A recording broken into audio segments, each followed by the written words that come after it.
ಆದ್ರೆ ಆರಂಭ ಆಗ್ಯದ. ಹೈಕೋರ್ಟು ಇದಕ್ಕೆ ಬೆನ್ನೆಲುಬಾಗಿ ನಿಂತದ. 4 ದಿನಪ್ಪ ಅಂದರೆ ತನಿಖೆ ಮಾಡಿರಿ, ರಿಪೋರ್ಟ್ ಕೊಡ್ರಿ, ಎಷ್ಟೆಷ್ಟು ಅಕ್ವೈರ್ ಆಗ್ಯದ ಅಂತೇಳಿ, ಎಷ್ಟೆಷ್ಟು ಅತಿಕ್ರಮಣ ಆಗ್ಯದ ಅಂತೇಳಿ. ಹೀಗಾಗಿ ಇವಕ್ಕೆಲ್ಲ ಉತ್ತರ ಕೊಡುವಂಥ ಇವತ್ತು ಸ್ಥಿತಿ ಇವತ್ತು ನಮ್ಮ ಎಚ್ ಡಿ ಕುಮಾರಸ್ವಾಮಿಗಳಿಗೆ ಬಂದದಂತ. ಯಾಕಂದ್ರೆ ಎಲ್ಲಿದ್ದು ಭೂಮಿ ಏನು ಮತ್ತು ಈ 100 ಎಕರೆ ಅಂತ ಹೇಳ್ತಾ ಇದ್ದಾರೆ ನಮ್ಮ SR ಹಿರೇಮಠರು. ಮತ್ತು ಅವೆಲ್ಲ ಸತ್ಯ, ಅದರ ಗತಿ ಏನಪ್ಪ ಇಲ್ಲಿ ಅಂತೇಳಿ. ಹೀಗಾಗಿ ಇಡೀ ಎಲ್ಲ ರಾಜ್ಯದ ರಾಜಕಾರಣಿಗಳಿಗೆ ಇದೊಂದು ಏನಪ್ಪ ಅಂದ್ರೆ ಒಂದು ಭಯದ ವಾತಾವರಣ ನಿರ್ಮಿಸುವಂಥದ್ದು ಆಗ್ಯದಂತ. ಇದರಲ್ಲಿ ಏನಾದರೂ ಕುಮಾರಸ್ವಾಮಿಗಳು ತಪ್ಪಿತಸ್ಥರಂತ ಆದ್ರೆ ಮತ್ತೇನೋ ಆದ್ರೆ ಅವ್ರ ರಾಜಕೀಯ ಕರಿಯರಿಗೆ ಇನ್ನಷ್ಟು ಹೊಡೆದು ಬೀಳ್ತದೆ ಅನ್ನೋದ್ರಲ್ಲೇ ಎರಡು ಮಾತಿಲ್ಲ.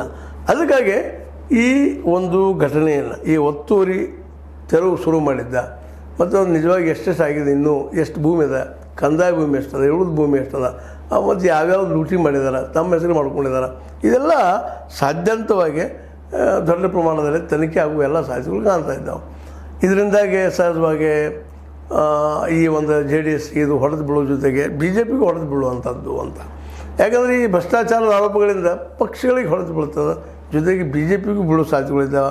ಹೀಗಾಗಿ ಮೊದಲಿನ ಒಂದು ಆತ್ಮೀಯತೆ ಏನಿತ್ತಲ್ಲ BJP ಮತ್ತು JDS ನೊಳಗೆ, ಆ ಆತ್ಮೀಯತೆ ಉಳಿತಾ ಇಲ್ಲ ಅನ್ನಿಸ್ತದೆ.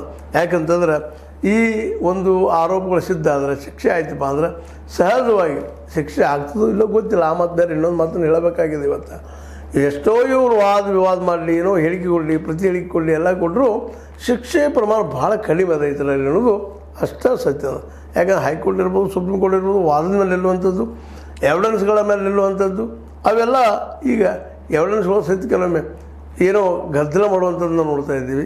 ಈ ನೆಲೆಯಲ್ಲಿ ಈ ನಮ್ಮ ಈ ಎಚ್ ಡಿ ಕುಮಾರಸ್ವಾಮಿ ಮೇಲೆ ಬಂದಂಥ ಈ ಆರೋಪ, ಕೇತ್ಗಾನಹಳ್ಳಿಯ ಈ ಜಮೀನು ಒತ್ತುವರಿ ಮಾಡಿದಂಥ ಆರೋಪ ಸಿದ್ಧ ಆಗೋದು ಯಾವಾಗ ಅನ್ನೋದು ಈಗ ಗೊತ್ತಾಗುವಂಥ ವಿಷಯ ಬಂದದ್ದು. ಈ ಸಂದರ್ಭದಲ್ಲೇ ಸರ್ಕಾರದಿಂದ ಭಾಳ ಎಚ್ಚರಿಕೆಯಿಂದ ಕ್ರಮ ಕೈಗೊಳ್ಳಬೇಕಾಗಿದೆ. ತಪ್ಪಿತಸ್ಥರಿಗೆ ಮಾತ್ರ ಶಿಕ್ಷೆ ಆಗುವಂಗೆ ನೋಡ್ಕೋಬೇಕಾಗಿದೆ.